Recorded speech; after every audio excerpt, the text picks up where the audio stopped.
Vaccinations. These are highly recommended and sometimes even mandatory for traveling. Getting them brings a huge peace of mind and lets you keep exploring new places and meeting new people. In this video, I'll cover how to know which vaccines you need for wherever you're traveling to, how to get the vaccines in your home country or abroad, and then some very important things to keep in mind. Alright, let's jump right in. First up, how do you know what vaccines you need for whatever different country you're traveling to? My go-to tool to figure out what vaccine you need to get is the CDC Traveler's Health page, link in the description. You can find recommended vaccines for every country and a lot of regions in the world. I'm currently in Morocco and about to go to Senegal, so I'm going to use these two as the examples, but of course you can apply this to your home country and wherever you're planning on traveling to next. Click on the countries you're going to travel to, Senegal for me, and you can see all of the health notices. This page gives you a lot of information, vaccines and medicines, preventable diseases, things to avoid, and generally how to stay safe. Check out this information for wherever you're planning on going to. The only vaccine I'll need is yellow fever.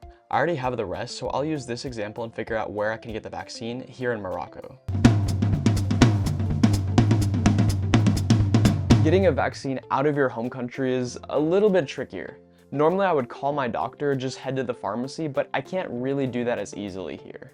For some reason, my doctor just doesn't know where I can vaccinate in Morocco. So the search begins.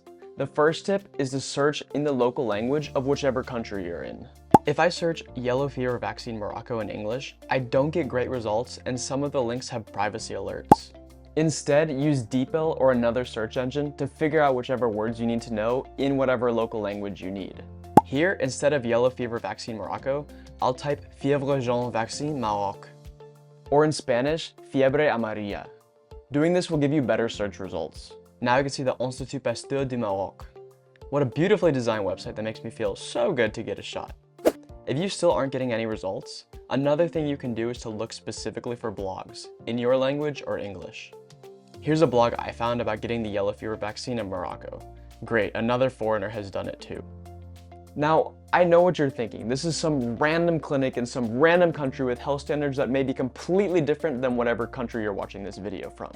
How in the world do you check if this place is legit?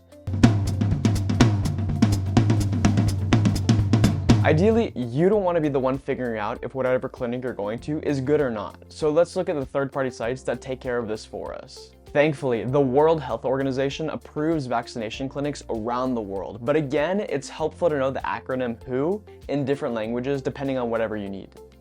WHO is OMS in Spanish and French, so now we can search for fièvre jaune vaccin OMS Maroc. And for this case, it actually works out that the Institut Pasteur is OMS approved. Nice. Another site you can use to check clinics and hospitals is JCI, Joint Commission International. This is mostly used for hospitals, but may also have vaccination clinics too. So now that we know where we're going to get vaccinated, what are some other things we need to keep in mind? The first thing, of course, is to consider subscribing to support a small travel channel and to follow up with other travel recommendations. So now that you found your place, it may feel like everything is in order, but again, you're going to a completely brand new country, and it's better to know exactly what to expect. That way you can make sure the process goes smoothly and you get everything you need. Certain vaccines like yellow fever have certification cards that go with them. I know, lots of certifications in this video, but would you really prefer a world without this much? Anyway, another thing to check is if whatever vaccine you're getting has a certain certification that goes along with it. Make sure to check with the clinic before you go to make sure you'll get that certification. Yellow fever has a vaccine card. COVID-19 usually has a vaccine card, and this month, 5 countries in the EU are rolling out the European vaccination card, a digital vaccine database for more than just these shots. Another thing to keep in mind is that the immunizations aren't always valid on the day you get them. The yellow fever card, for example, isn't valid until 10 days after you get the vaccine. That way your body has enough time to acclimate to the vaccine before you go to anywhere to risk exposure. Make sure to get your vaccine way before you travel, that way you never have to worry about this. Another good thing to check is how long the vaccines are valid for.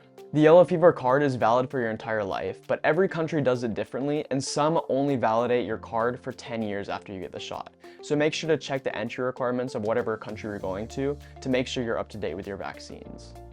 Also, make sure to bring your passport so your certification card can be prepared, and depending on your country, enough cash to pay for the vaccine if credit card isn't widely accepted. I had to pay in cash to get my yellow fever vaccine, so make sure you're prepared. If you have a vaccine log card, you can fill it out yourself if you're just using it to keep track for yourself, or have the clinic fill it out if you want to have a signature. Finally, every insurance is different, so if you have preventable travel vaccines as part of your plan, you can try to bill insurance, and even if you don't, you can still try to bill them anyway. Why not? Et voila! These are my tips and tricks for finding a vaccine in a different country or even in your home country. I hope you enjoyed, thanks for watching, and see you next time.